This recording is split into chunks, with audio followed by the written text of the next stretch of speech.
সুপ্রিয় ছাত্ররা, আশা করি তোমরা ভালো আছো।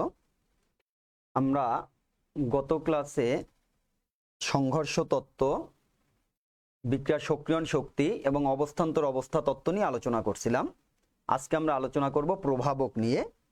তোমরা গত লেকচারটি যারা দেখোনি তারা আমাদের ঢাকা কলেজের ওয়েবসাইটে অথবা ফেসবুক পেজে ভিডিও থেকে অথবা ইউটিউব থেকে দেখে নিতে পারবে। তাহলে তোমার যদি কেমিস্ট্রি ভালোভাবে আয়ত্তে নিতে হয় তাহলে তোমাকে ধারাবাহিকতা বজায় রাখতে হবে। তাহলে তুমি যদি আগের লেকচার না পড়ো তাহলে পরের লেকচার ভালো বুঝবে না, এটা না পড়লে তার পরেরটা বুঝবে না, এভাবে। তাহলে একটা লেকচার আরেকটার সাথে রিলেটেড।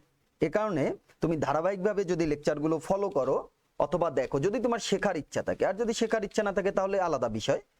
যদি শেখার ইচ্ছা থাকে তাহলে তোমাকে ধারাবাহিকভাবে এগুলো পড়ে আসতে হবে। তাহলে আজকে আমরা আলোচনা করব প্রভাবক। প্রভাবক কি, কাকে বলে, প্রভাবকের বৈশিষ্ট্য কি, কত প্রকার, কি কি প্রভাবক, কিভাবে রাসায়নিক বিক্রিয়াকে প্রভাবিত করে ইত্যাদি।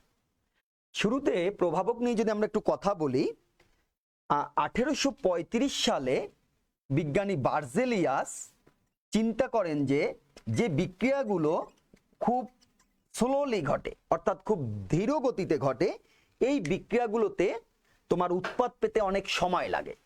তখন বার্জেলিয়াস চিন্তা করেন তাহলে এই রাসায়নিক বিক্রিয়ার গতিকে কিভাবে বাড়ানো যায়।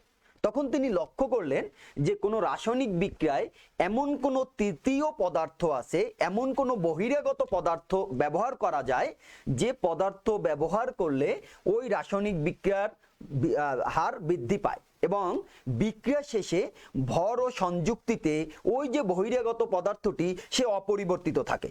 তখন বার্জেলিয়াসের নাম দিলেন প্রভাবক। তাহলে প্রভাবক হচ্ছে কি? প্রভাবক হচ্ছে কোনো রাসায়নিক বিক্রিয়ায় এমন একটি তৃতীয় পদার্থ বা বহিরাগত পদার্থ যে রাসায়নিক বিক্রিয়ার হারকে প্রভাবিত করবে, রাসায়নিক বিক্রিয়ার হারকে প্রভাবিত করবে, কিন্তু সে বিক্রিয়ায় অংশগ্রহণ করবে না, সে বিক্রিয়ার মূল উৎপাদে সংযুক্ত হবে না। তাহলে সে উপস্থিত থেকে কি করবে? প্রভাবক উপস্থিত থেকে রাসায়নিক বিক্রিয়াকে প্রভাবিত করে, মানে বার্জেলিয়াসের সময়ের ধারণা অনুযায়ী যে শুধুমাত্র বিক্রিয়ার হারকে বৃদ্ধি করবে। কিন্তু বর্তমানে দেখা যায় যে অনেক প্রভাবক আছে যারা রাসায়নিক বিক্রিয়ার হারকে হ্রাসও করে। কিন্তু বার্জেলিয়াসের ওই সময় শুধুমাত্র তাদের ধারণা ছিল যে আমরা কিভাবে বিক্রিয়ার হারকে বৃদ্ধি করতে পারি। তাহলে প্রভাবকের ধারণাটা সেই 1835 সালে বার্জেলিয়াস দেন এবং প্রভাবককে তিনি বললেন তৃতীয় পক্ষ বা তৃতীয় বা বহিরাগত কোনো পদার্থ যে কোনো রাসায়নিক বিক্রিয়ায় অংশগ্রহণ না করে কিন্তু উপস্থিত থেকে রাসায়নিক বিক্রিয়ার হারকে বৃদ্ধি করতে পারে। কিন্তু বর্তমানে আমরা কি বলতেছি? আমরা বলতেছি বর্তমানে প্রভাবক রাসায়নিক বিক্রিয়ার হারকে হ্রাসও করতে পারে।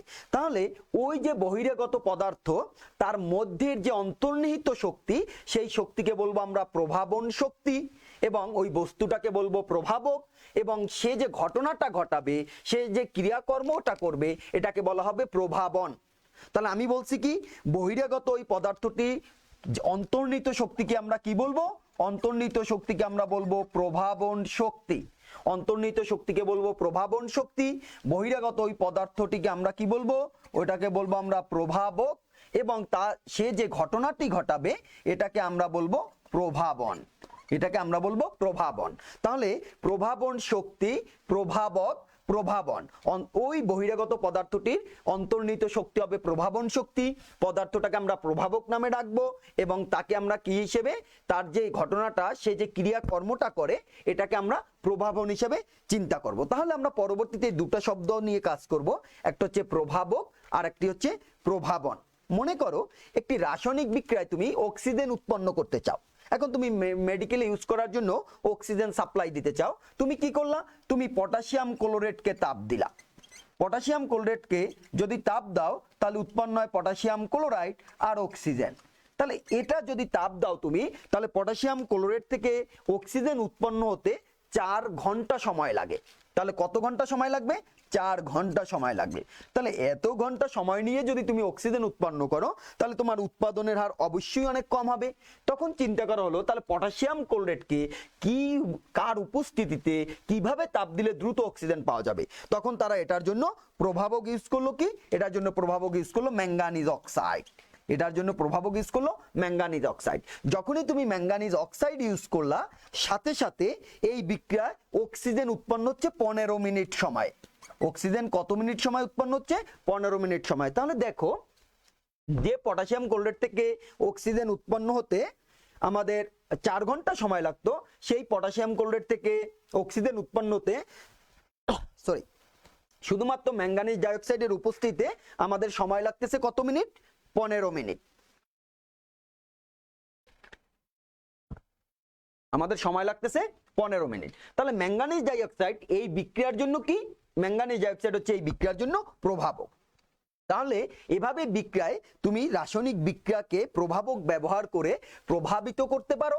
এর পাশাপাশি আবার রাসায়নিক বিক্রিয়ার ক্ষেত্রে তুমি প্রভাবিত করা মানে তার গতি সবসময় যে বৃদ্ধি করবা এমনটা না, তার গতিটাকে হ্রাসও করতে পারো। তাহলে প্রভাবকের ধারণা কত সাল থেকে আসছে? 1835 সাল থেকে আসছে। এবং কে করলেন? বার্জেলিয়াস করলেন। এবং তখন তারা কি চিন্তা করে করলেন? যে রাসায়নিক বিক্রিয়ার গতিকে কিভাবে বৃদ্ধি করা যায়, রাসায়নিক বিক্রিয়ার গতিকে কিভাবে বৃদ্ধি করা যায়, এটা নিয়ে এই প্রভাবকের শুরু হলো। পরবর্তীতে দেখা গেল যে এমন প্রভাবক আছে যা দিয়ে আমরা রাসায়নিক বিক্রিয়ার গতিকে হ্রাসও করতে পারি। তাহলে প্রভাবক কি যদি আমরা একটু বলি, মনে করো তোমার একজন গার্লফ্রেন্ড আছে। এখন তোমার নাম কি? মনে করো তোমার নাম হচ্ছে মাহিন, আমি একটা কাল্পনিক নাম দিলাম মাহিন, আর তোমার গার্লফ্রেন্ড ও হচ্ছে নাইলা, এই একটা নাম। তাহলে এই তোমরা দুজন পরস্পরের সাথে সম্পর্কযুক্ত। এই সম্পর্ক থেকে তোমরা কি চাও? যে তোমরা যখন প্রাপ্ত বয়স্ক হলে, দুইজন যখন প্রতিষ্ঠিত হলে, তোমরা বিবাহ বন্ধনে আবদ্ধ হতে চাও। তাহলে তোমরা চাইলে এই দুইজন ব্যক্তি মিলেই কি বিবাহ করতে পারবে?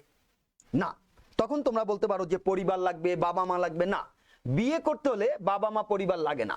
তুমি যদি প্রাপ্তবয়স্ক হও, তোমার সিদ্ধান্ত তুমিই নিতে পারবে। শুধুমাত্র তোমাদের বিবাহ করার জন্য, এই অনুষ্ঠানকে সম্পাদন করার জন্য একজন কাজী দরকার। তাহলে তোমাদের বিবাহ করার জন্য কাকে দরকার? কাজী, একজন কাজী। এখন একজন কাজী যদি চায়, সে চাইলেই বিয়ে করাতে পারে না, একা সে কখনোই বিয়ে করতে পারে না। কি না হলে?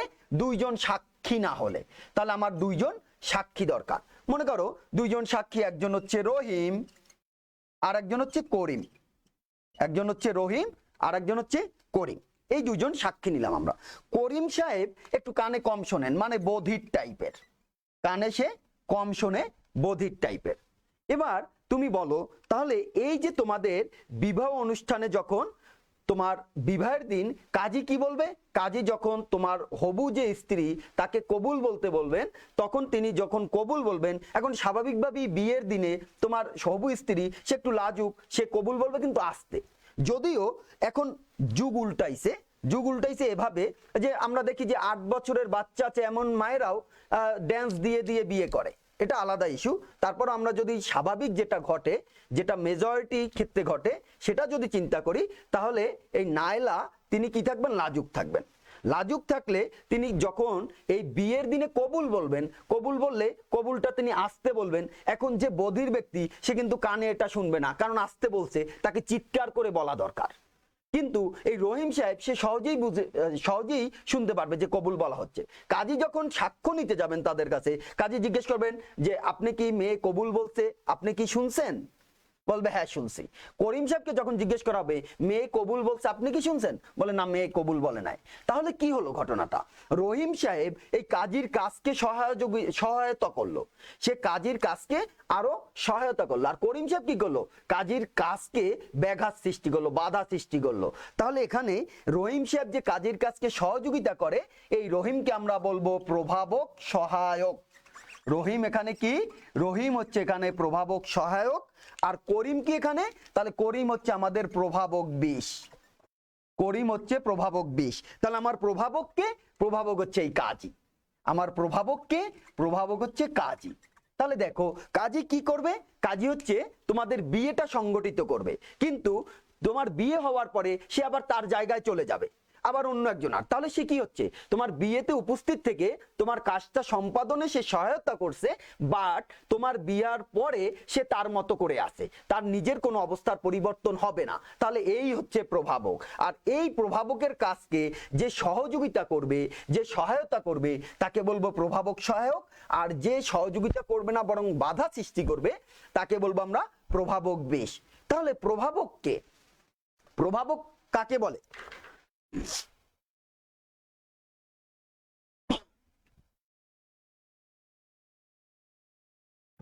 তাহলে প্রভাবক কাকে বলে? আমরা যদি প্রভাবকের সংজ্ঞাটা দিতে চাই তাহলে কি বলবো আমরা?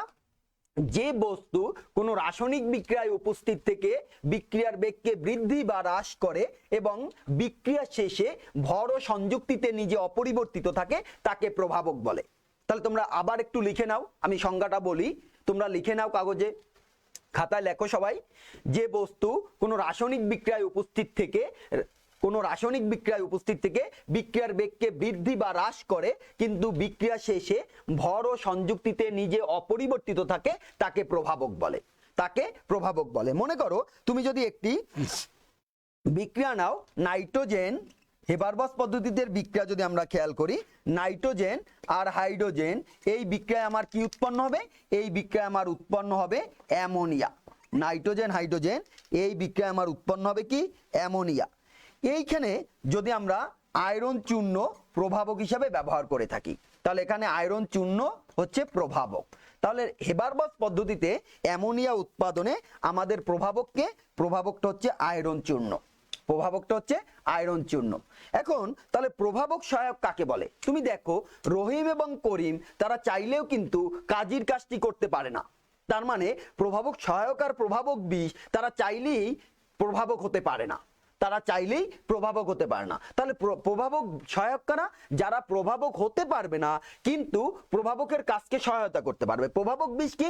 যে বস্তু প্রভাবক হতে পারে না কিন্তু প্রভাবকের কাজকে বাধা সৃষ্টি করতে পারে, বাধা দিতে পারে বা প্রভাবকের কাজের গতিকে হ্রাস করে দিতে পারে। তাহলে আমরা প্রভাবকের সংজ্ঞা উদাহরণ লেখার পরে যদি প্রভাবক সহায়কের সংজ্ঞাটা লিখি তাহলে আমরা বলতে পারি যে বস্তু কোনো রাসায়নিক বিক্রিয়ায় প্রভাবকের ন্যায় আচরণ করতে পারে না কিন্তু বিক্রিয়ায় উপস্থিত থেকে ওই প্রভাবকের প্রভাবন ক্ষমতাকে বৃদ্ধি করে তাকে প্রভাবক সহায়ক বলে।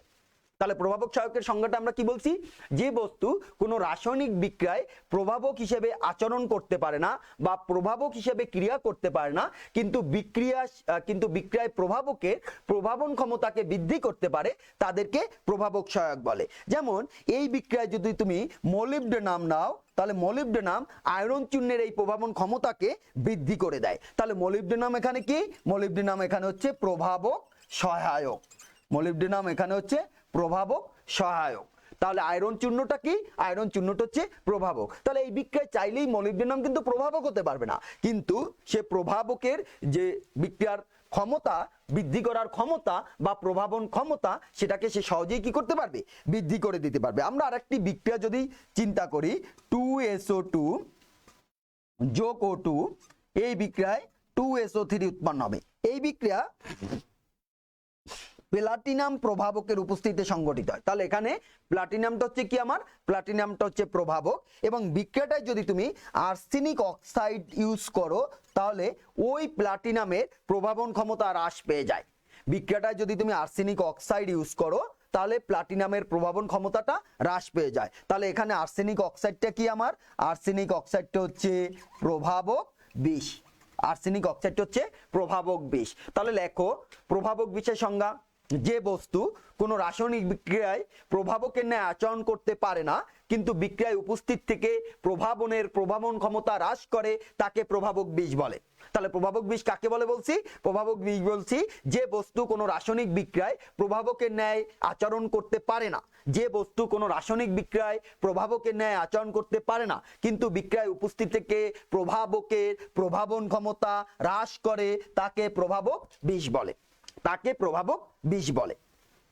এবার দেখো তুমি, তাহলে এ হলো আমাদের প্রভাবক সহায়ক, প্রভাবক বিষ। আমি যদি একটু প্রভাবকের বৈশিষ্ট্যে আসি তাহলে আমরা বৈশিষ্ট্য কি বলতে পারি? দেখো তো, প্রভাবকের বৈশিষ্ট্য তোমরা একটু নোট করো।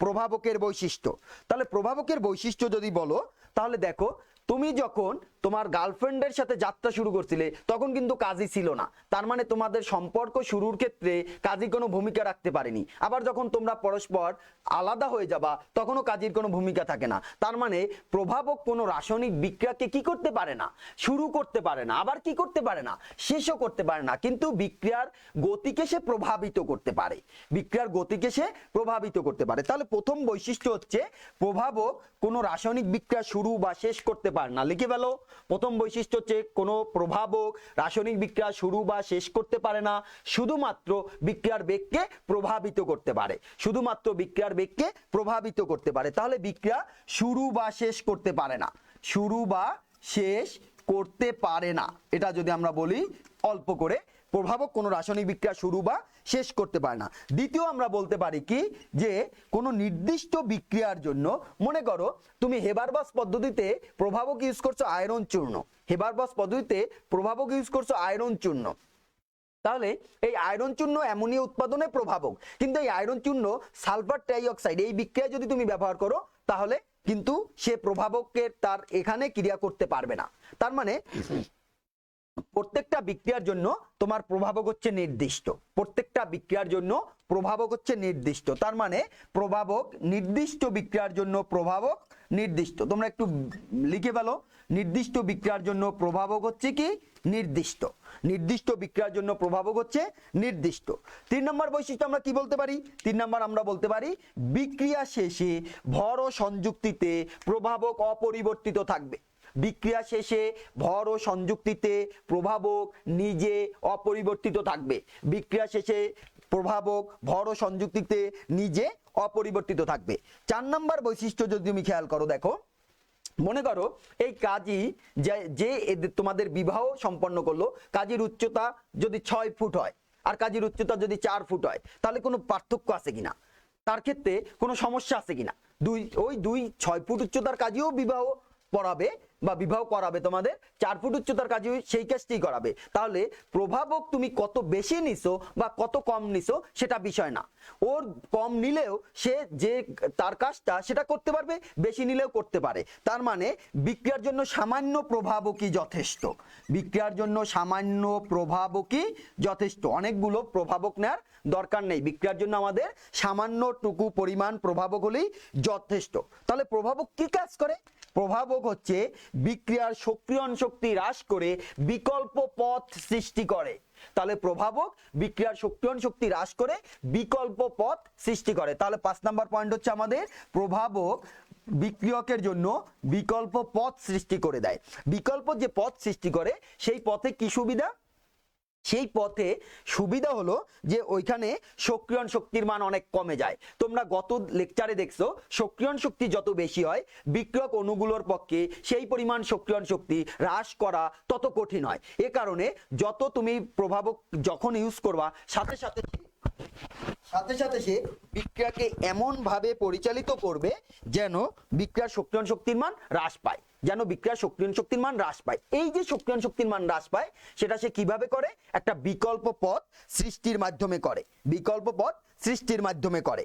6 নম্বর বৈশিষ্ট্য আমরা বলতে পারি যে প্রভাবক যখন উভমুখী বিক্রিয়ার ক্ষেত্রে তুমি ইউজ করবা, প্রভাবককে যখন তুমি উভমুখী বিক্রিয়ার ক্ষেত্রে ইউজ করবা তখন উভমুখী বিক্রিয়ার সম্মুখবর্তী বিক্রিয়ার বেগ এবং পশ্চাৎবর্তী বিক্রিয়ার বেগ দুটো বেগ থাকে। তাহলে প্রভাবক উভয় বেগকেই প্রভাবিত করে।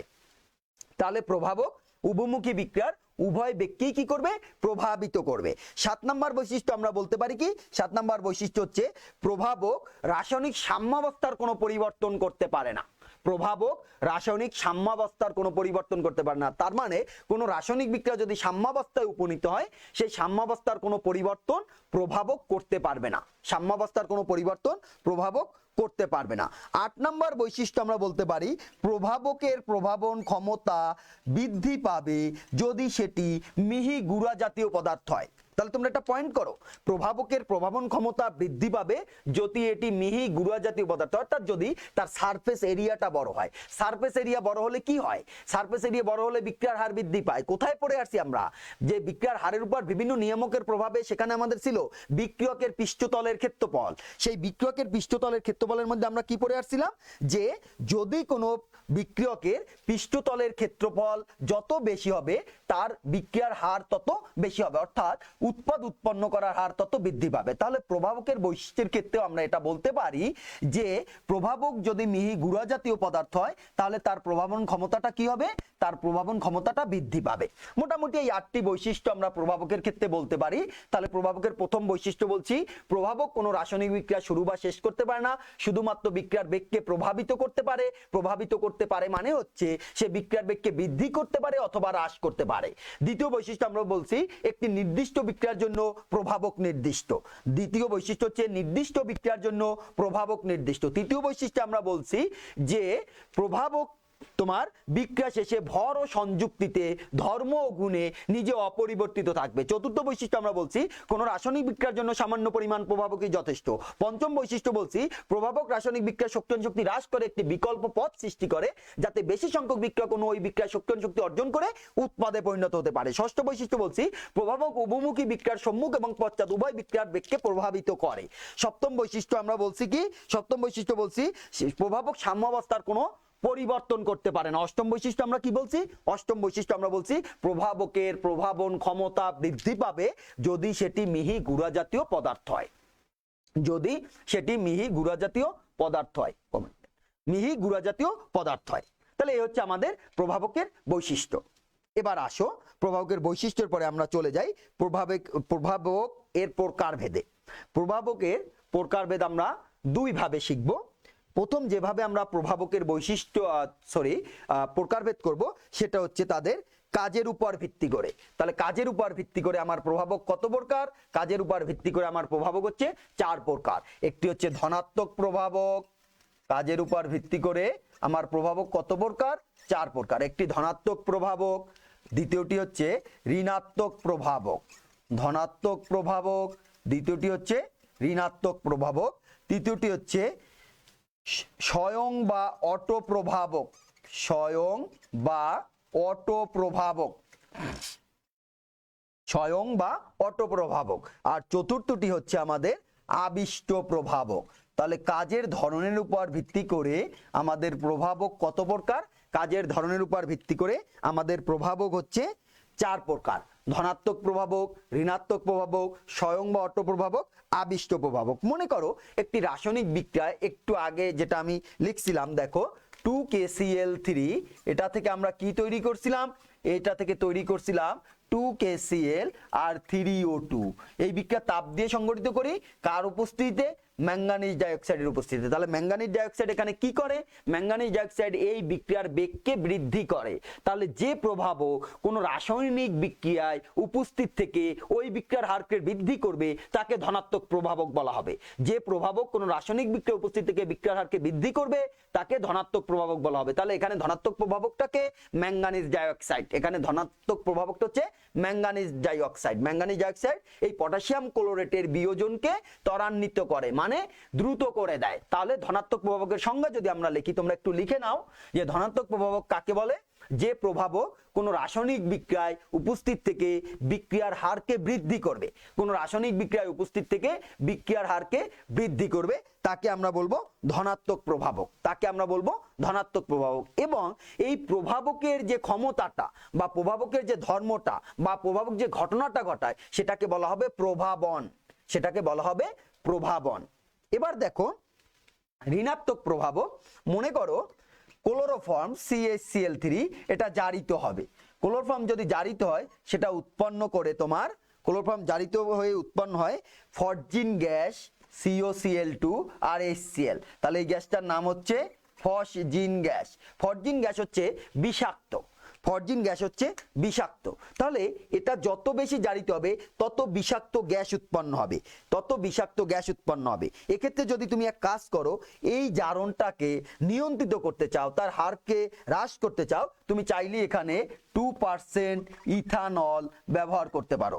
তুমি চাইলে এখানে 2% ইথানল ব্যবহার করতে পারো। তাহলে 2% ইথানল এখানে কি প্রভাবকের ন্যায় কাজ করে? 2% ইথানল এখানে ঋণাত্মক প্রভাবকের ন্যায় কাজ করে। 2% ইথানলটা হচ্ছে এখানে কেমন প্রভাবক? 2% ইথানল হচ্ছে ঋণাত্মক প্রভাবক। তাহলে ঋণাত্মক প্রভাবকের সংজ্ঞায় তুমি কি বলবা? ঋণাত্মক প্রভাবকের সংজ্ঞায় বলবা যে প্রভাবক কোনো রাসায়নিক বিক্রিয়া উপস্থিত থেকে বিক্রিয়ার হারকে হ্রাস করে দেয়। যে প্রভাবক রাসায়নিক বিক্রিয়া উপস্থিত থেকে বিক্রিয়ার হারকে হ্রাস করে দেয় তাদেরকে ঋণাত্মক প্রভাবক বলে। একটা উদাহরণ যদি আমরা দেই, ক্লোরোফর্মের জারণ বিক্রিয়ায় আমরা যদি ইথানলের উপস্থিতিতে সংগঠিত করি তাহলে এই জারণের হার হ্রাস পায়, যেখানে 2% ইথানলটা হচ্ছে ঋণাত্মক প্রভাবকের ন্যায় কাজ করে। 2% ইথানল ঋণাত্মক প্রভাবকের ন্যায় কাজ করে। স্বয়ং বা অটো প্রভাবক দেখো C2H2O4, এটা হচ্ছে অক্সালিক অ্যাসিড। তোমরা জানো COOH অক্সালিক অ্যাসিড, এটা পটাশিয়াম পারম্যাঙ্গানেট আর যদি সালফিউরিক অ্যাসিডের সাথে তুমি বিক্রিয়া করো তাহলে সেটা উৎপন্ন করে পটাশিয়াম সালফেট, ম্যাঙ্গানিজ সালফেট, পানি আর উৎপন্ন করবে কার্বন ডাই অক্সাইড।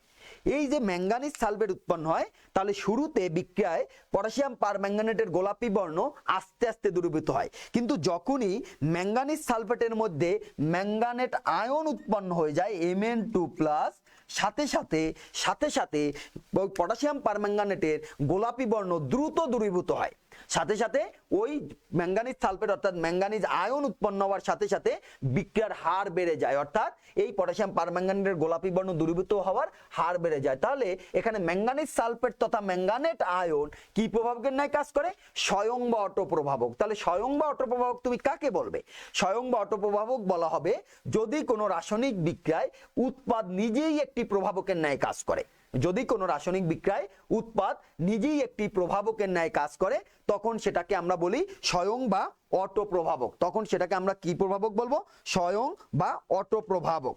স্বয়ং বা অটো প্রভাবক। তাহলে স্বয়ং বা অটো প্রভাবক হবে, লিখে নাও সংজ্ঞাটা, যদি কোনো রাসায়নিক বিক্রিয়ায় প্রভাবক উৎপন্ন পদার্থের মধ্যে একটি বস্তু প্রভাবকের ন্যায় কাজ করে এবং রাসায়নিক বিক্রিয়ার বেগকে ত্বরান্বিত করে তখন তাকে বলি আমরা স্বয়ং বা অটো প্রভাবক। তাহলে এই বস্তুটি যদি বেগকে হ্রাস করে দিত তাহলেও সে স্বয়ং বা অটো প্রভাবক হতো। তাহলে স্বয়ং বা অটো প্রভাবক এক ধরনের ধনাত্মক বা ঋণাত্মক প্রভাবকের ন্যায় কাজ করবে, কিন্তু এটা বাইরে থেকে আমরা যোগ করি, এখানে পার্থক্য হচ্ছে সেটা ওই বিক্রিয়ায় উৎপন্ন হয়। এখানে পার্থক্য হচ্ছে সেটা এই বিক্রিয়ায় উৎপন্ন হবে। আবিষ্ট প্রভাবক, লাস্ট ওয়ান আমাদের হচ্ছে আবিষ্ট প্রভাবক। আবেশ প্রক্রিয়া তোমরা অবশ্যই পড়ছো যে আবেশ কি? তাহলে একটি সংস্পর্শে আরেকটি সংগঠিত হওয়া। আবেশ হচ্ছে একটি সংস্পর্শে আরেকটি সংগঠিত হওয়া। আমি তোমাদের যদি একটা উদাহরণ দেই, দেখো মনে করো সোডিয়াম সালফাইড, এটা অক্সিজেন দ্বারা জারিত হয়ে সোডিয়াম সালফেটে রূপান্তরিত হয়। সোডিয়াম আর্সেনাইট Na3ASO3, এটা অক্সিজেনের সাথে বিক্রিয়া করে অক্সিজেনের দ্বারা জারিত হতে পারে না একা একা, তাহলে এটা নো রিঅ্যাকশন, এখানে কোনো বিক্রিয়া ঘটে না, এখানে কোনো বিক্রিয়া ঘটে না। কিন্তু এই সোডিয়াম আর্সেনেটকে যদি তুমি সোডিয়াম সালফাইডের উপস্থিতিতে বিক্রিয়া করতে দাও, যোগ সোডিয়াম সালফাইড, এবার সে ওর টাচে এসে সহজেই অক্সিজেন দ্বারা সে জারিত হয়ে যাবে, জারিত হয়ে সোডিয়াম আর্সেনেট উৎপন্ন করে। আর সোডিয়াম সালফেট আগেই তো জারিত হয়ে সোডিয়াম সালফেট তৈরি করছিল, তাহলে ও আগেই সোডিয়াম সালফেট যেভাবে তৈরি করতে পারতো সেভাবেই করে। তাহলে সোডিয়াম আর্সেনাইট এই বস্তুটি অক্সিজেনের সাথে জারিত হতে পারলো না একা একা, কিন্তু যখন ওর টাচে আসলো সোডিয়াম সালফাইডের উপস্থিতিতে তাকে তুমি অক্সিজেনের সাথে জারিত হতে দিলা, তখন সহজেই সে জারিত হতে পারলো। তাহলে সোডিয়াম সালফাইড এখানে কি প্রভাবক? আবিষ্ট প্রভাবক। সোডিয়াম সালফাইড হচ্ছে এখানে আবিষ্ট প্রভাবক। তাহলে আবিষ্ট প্রভাবক আমরা কাকে বলতে পারি?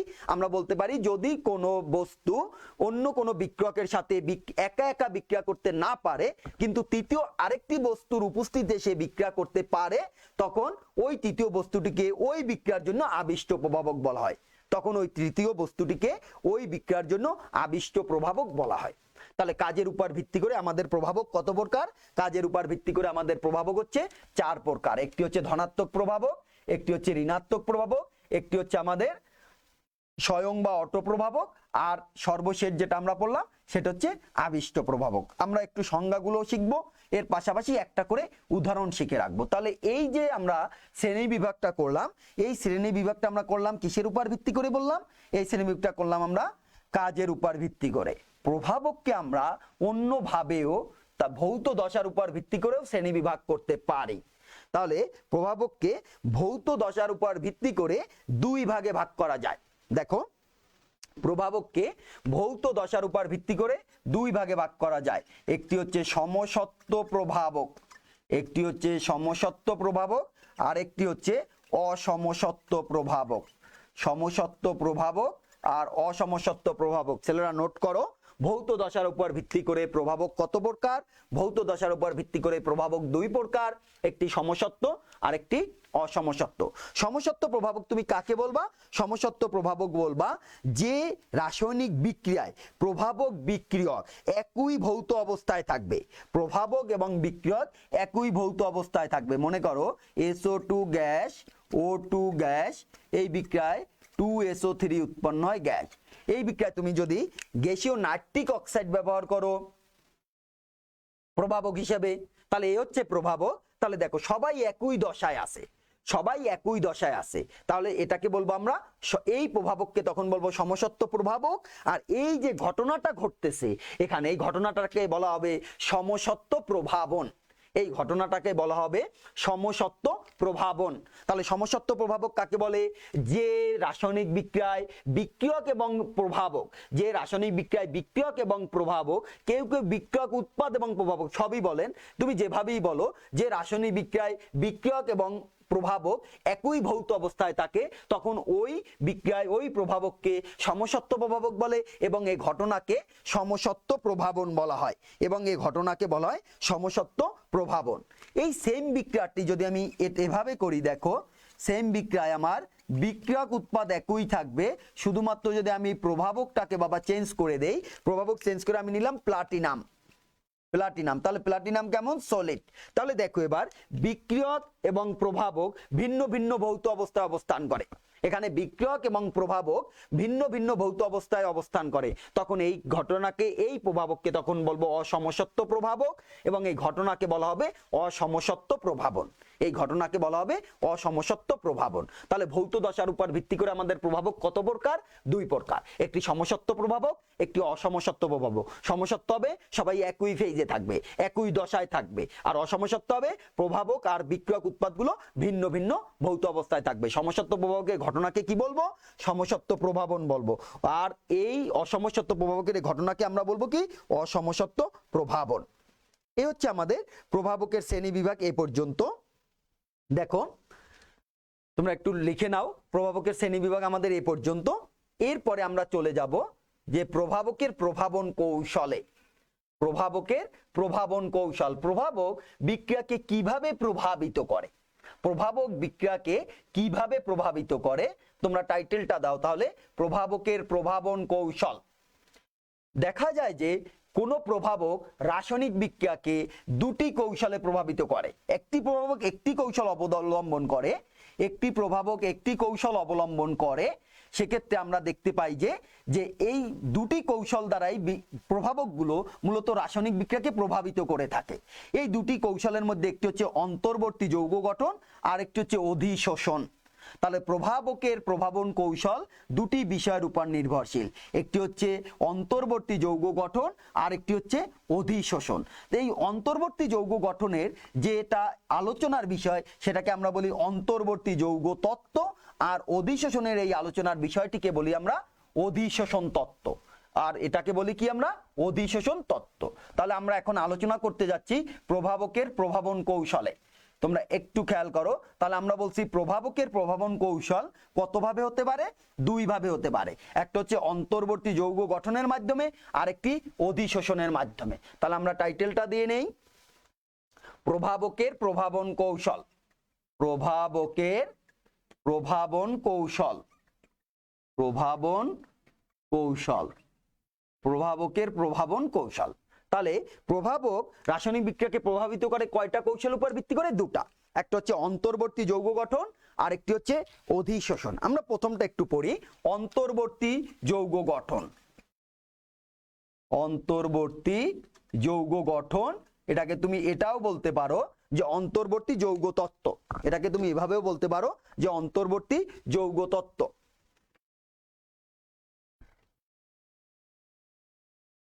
দেখো অন্তর্বর্তী যৌগ গঠনে আমরা সরাসরি উদাহরণে চলে যাই।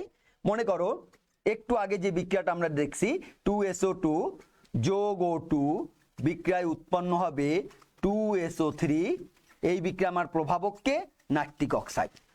অন্তর্বর্তী যৌগ গঠনে প্রথমে তোমার প্রভাবক একটি বিক্রিয়কের সাথে সংযুক্ত হয়ে একটি যৌগ উৎপন্ন করে। তাহলে দেখো প্রভাবককে এখানে নাইট্রিক অক্সাইড, প্রভাবকটা আমার এখানে কে নাইট্রিক অক্সাইড। এই নাইট্রিক অক্সাইড আমার একটি বিক্রিয়ক অক্সিজেন এর সাথে বিক্রিয়া করবে, এর সাথে বিক্রিয়া করে একটি যৌগ তৈরি করবে 2NO2। তাহলে NO যোগ O2 মিল হবে NO2। এই NO2টা হচ্ছে এখানে একটা মধ্যবর্তী যৌগ, ওই যৌগটি পরবর্তীতে অপর বিক্রিয়কের সাথে সংযুক্ত হবে, ওই যৌগটি পরবর্তীতে অপর বিক্রিয়কের সাথে সংযুক্ত হবে। তাহলে 2NO2 যোগ আমার বাকি থাকে 2SO2, এই বিক্রিয়ায় উৎপন্ন হবে 2SO3।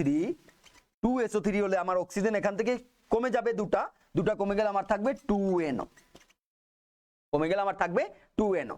এখন যদি এই দুটি ধাপে বিক্রিয়াটি সংঘটিত হয়, এটা হচ্ছে ধাপ 1, এটা ধাপ 1 আর এটা ধাপ 2, এটা ধাপ 2, যদি এটাকে তুমি যোগ করে দাও তাহলে কি দাঁড়ায় দেখো, যোগ করে দিলে আমার 2NO2 দুই পাশ থেকে আমি বাদ দিব, তাহলে আমার থাকে কি, আমার থাকবে 2NO যোগ O2 যোগ 2SO2 বিক্রিয়ায় উৎপন্ন হবে 2SO3 যোগ 2NO।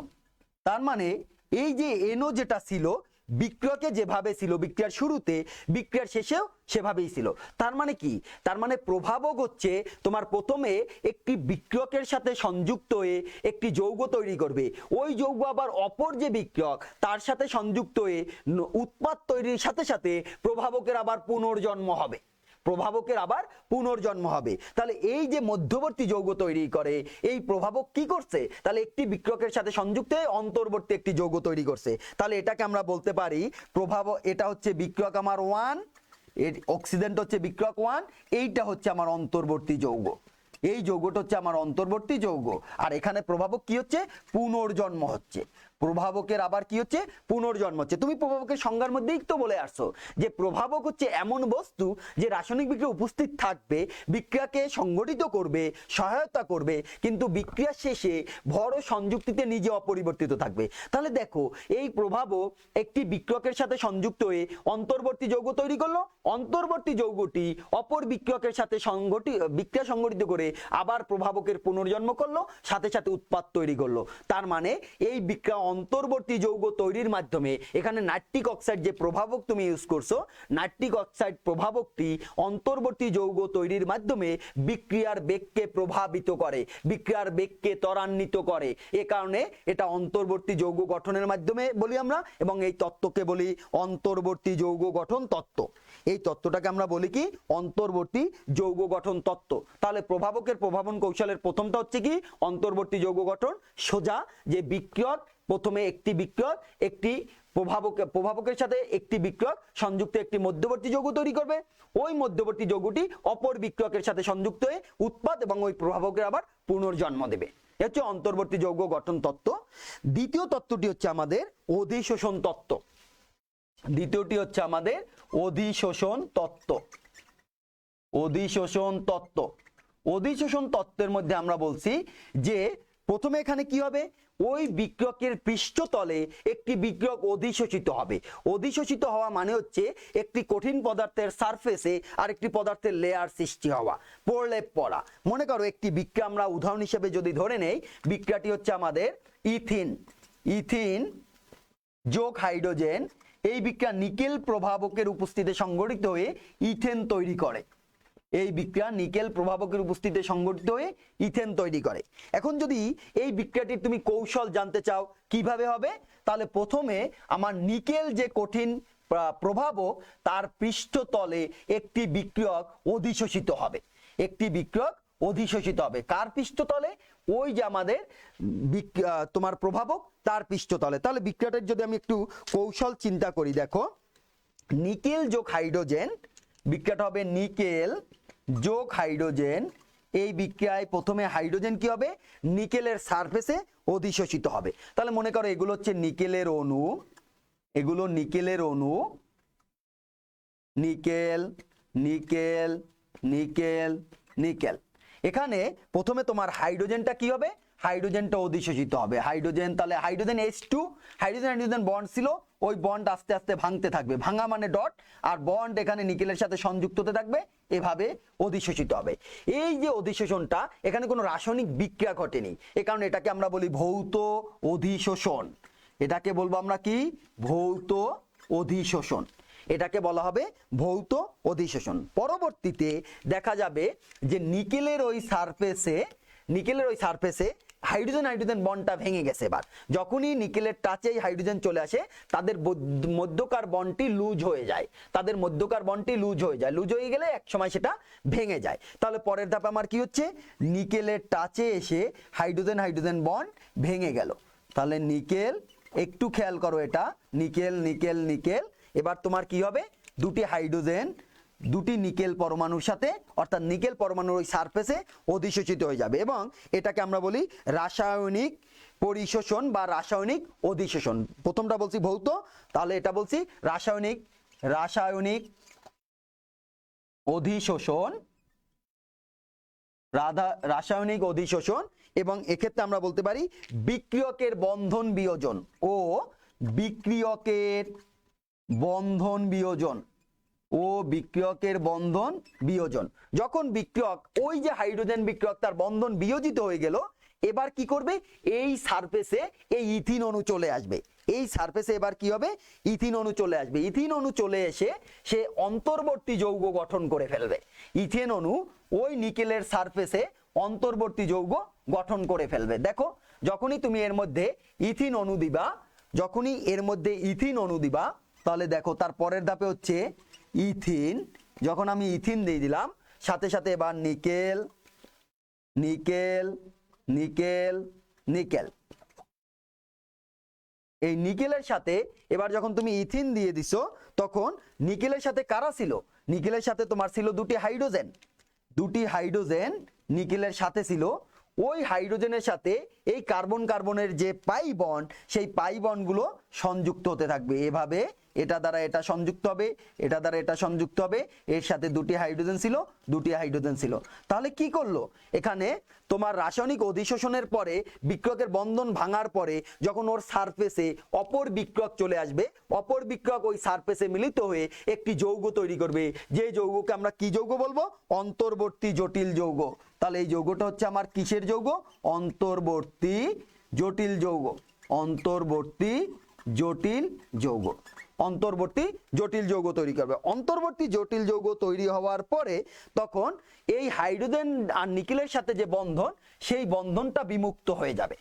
এই হাইড্রোজেন আর নিকেলের সাথে বন্ধনটা বিমুক্ত হয়ে যাবে। খেয়াল করো একটু বাচ্চারা, পরের ধাপে এসে আমার কি হলো, পরের ধাপে এসে নিকেল আমার যেভাবে ছিল সেভাবেই নিকেল আগের মতো হয়ে যাবে।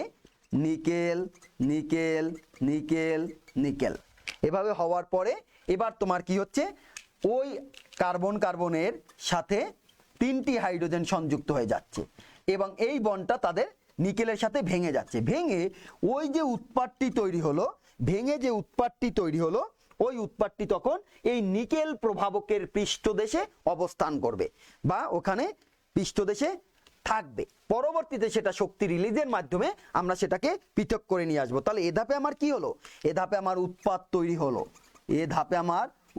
তৈরি হলো, এবং তার পরের ধাপে তুমি কি করবা, এখান থেকে উৎপাদকে আলাদা করে নিয়ে যাবা এখান থেকে। তাহলে তোমার নিকেল আগে যেভাবে ছিল সেভাবেই হবে, যোগ তোমার উৎপাদ হবে H3CH3। তাহলে এটা কি হলো, তোমার নিকেল আগে যেভাবে ছিল সেই নিকেলের পৃষ্ঠদেশ থেকে উৎপাদকে তুমি পৃথক করে নিয়ে গেলা। তাহলে এটা হচ্ছে বিমুক্ত নিকেল প্রভাবক, এ হচ্ছে বিমুক্ত নিকেল প্রভাবক, আর এটা হচ্ছে তোমার কাঙ্ক্ষিত উৎপাদ। তাহলে আমি যদি শুরু থেকে আবার একটু বলি অধিশোষণ, দেখো প্রথমে নিকেলের পৃষ্ঠদেশে একটি বিক্রিয়ক অণু আসবে, এসে একটি অধিশোষিত হবে। যখন নিকেলের পৃষ্ঠদেশে এসে অধিশোষিত হবে, তখন ওই অণুর পরমাণুগুলোর মধ্যকার বন্ধন ছিন্ন হয়ে যাবে। ছিন্ন হয়ে যখন অধিশোষিত হয় পৃষ্ঠদেশে, তখন অপর যে বিক্রিয়ক অণু আছে, ওই বিক্রিয়ক অণু এসে ওই যে নিকেলের পৃষ্ঠদেশে যে বিক্রিয়ক অণু, একটি বিক্রিয়ক অণু আগে অধিশোষিত অবস্থায় ছিল, তার টাচে এসে তার সাথে সংযুক্ত হয়ে উৎপাদ তৈরি করবে। পরবর্তীতে ওই নিকেল প্রভাবক বা ওই প্রভাবকের পৃষ্ঠদেশ থেকে আমরা কি করব, প্রভাবককে বিমুক্ত করব এবং উৎপাদকে আলাদা করে নিয়ে আসব।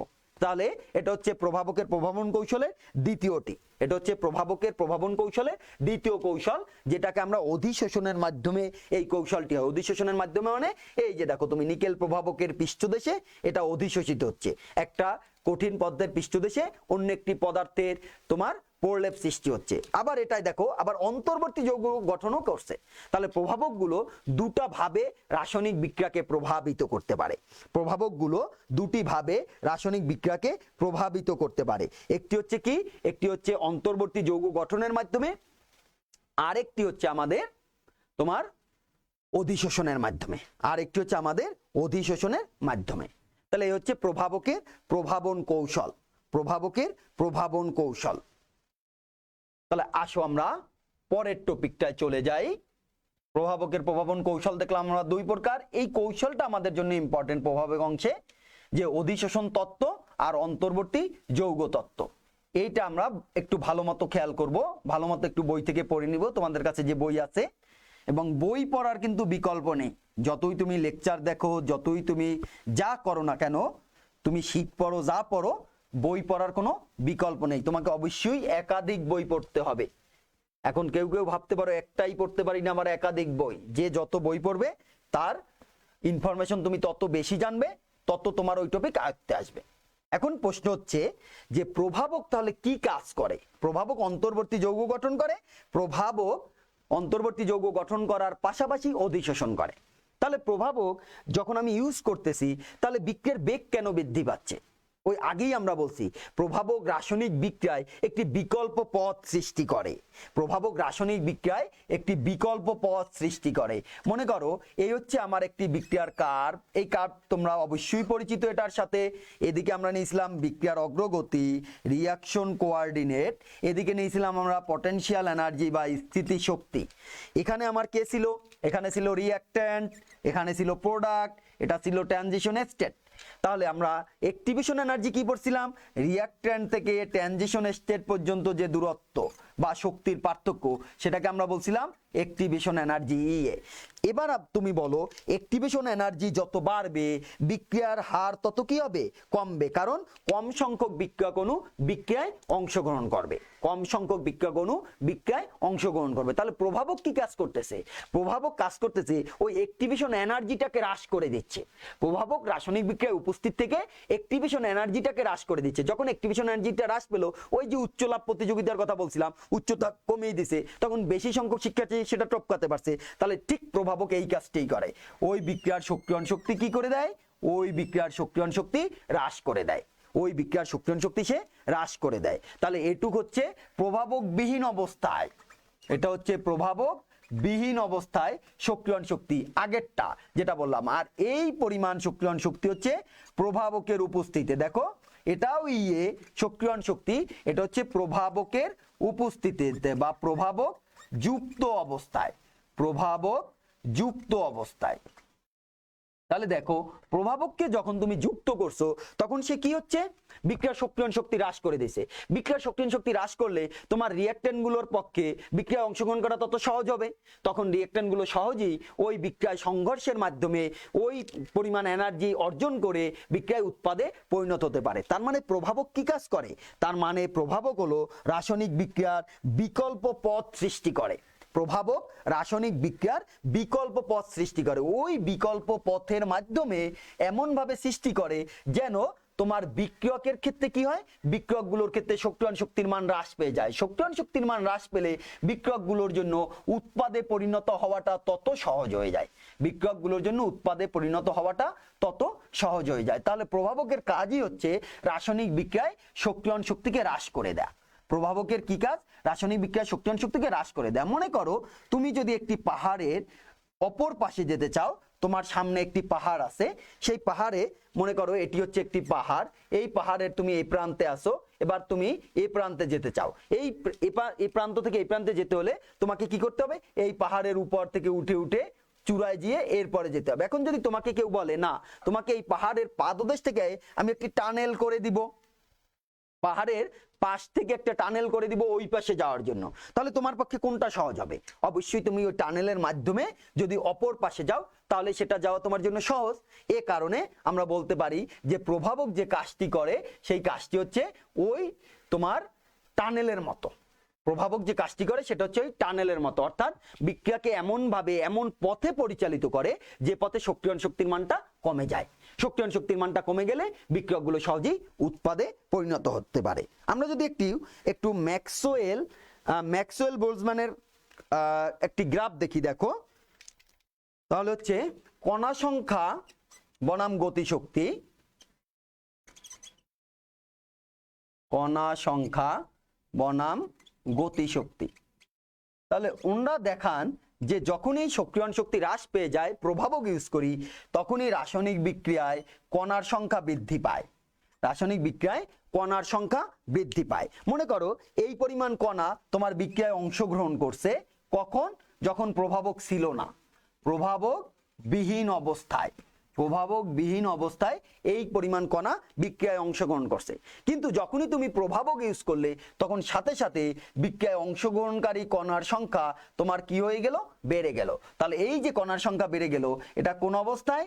প্রভাবক এর উপস্থিতিতে ঘটছে, প্রভাবকের উপস্থিতিতে ঘটে থাকে। তাহলে ম্যাক্সওয়েল বোলজম্যানের কাপ থেকে আমরা যেটা দেখতে পাই যে যখনই প্রভাবক ইউজ করি বিক্রিয়ায় অংশগ্রহণকৃত কণার সংখ্যা বেড়ে যায়। এই বিক্রিয়ায় অংশগ্রহণকৃত কণার সংখ্যা বেড়ে যাওয়ার কারণে বিক্রিয়ায় আমার কি হচ্ছে? সক্রিয়ণ শক্তি যে হ্রাস পাচ্ছে, সক্রিয়ণ শক্তি হ্রাস পাওয়ার সাথে সাথে বিক্রিয়া অংশগ্রহণকারী কণার সংখ্যা বৃদ্ধি পাচ্ছে, ফলে বিক্রিয়ার হার বৃদ্ধি পাচ্ছে। এটা কাদের ক্ষেত্রে? যখন ধনাত্মক প্রভাবকগুলো ইউজ করি। ঋণাত্মক প্রভাবকের ইউজ আমাদের খুব কম। ধনাত্মক প্রভাবক বলতে আমরা মূলত এই ধনাত্মক প্রভাবককেই বুঝে থাকি। তাহলে আজকে এই কার্ড পর্যন্ত যদি আমরা রাখি তাহলে আমাদের আজকের আলোচনার বিষয় ছিল প্রভাবক। প্রভাবকের ইতিহাস জানলাম আমরা, বার্জিলিয়াস থেকে শুরু করে 1835 সালে। এরপরে প্রভাবন শক্তি কি, প্রভাবক কি, প্রভাবন কি, তারপরে আমরা আলোচনা করলাম প্রভাবক কাকে বলে, প্রভাবক বিষ কাকে বলে, প্রভাবক সহায়ক কাকে বলে। তারপর প্রভাবকের বৈশিষ্ট্য, বৈশিষ্ট্যর পরে আমরা আলোচনা করলাম প্রভাবকের প্রকারভেদ, কাজের উপর ভিত্তি করে 4 প্রকার আর ভৌত দশার উপর ভিত্তি করে 2 প্রকার। তারপরে আমরা আলোচনা করলাম তোমার প্রভাবকের প্রভাবন কৌশল, একটি বললাম অন্তর্বর্তী যৌগ গঠন বা অন্তর্বর্তী যৌগ তত্ত্ব, আর একটি বললাম অধিশোষণ তত্ত্ব। এরপরে আমরা পড়লাম প্রভাবক যে কৌশলে বিক্রিয়াকে প্রভাবিত করে, সক্রিয়ণ শক্তি হ্রাসের মাধ্যমে বিক্রিয়াকে প্রভাবিত করে, বিকল্প পথ সৃষ্টির মাধ্যমে বিক্রিয়াকে প্রভাবিত করে। তাহলে আশা করি প্রভাবক আমাদের এখানে শেষ। তোমাদের কাজ হচ্ছে এটা দেখে যেটা নোট করছো সেটা বাসায় আরেকবার একটু পড়বা, এরপরে তোমার কাছে যে বই আছে সেই বইটা ভালো মতো পড়ে নিবা। আজকে এ পর্যন্ত, সবাই ভালো থেকো, দেখা হবে আগামী সপ্তাহে।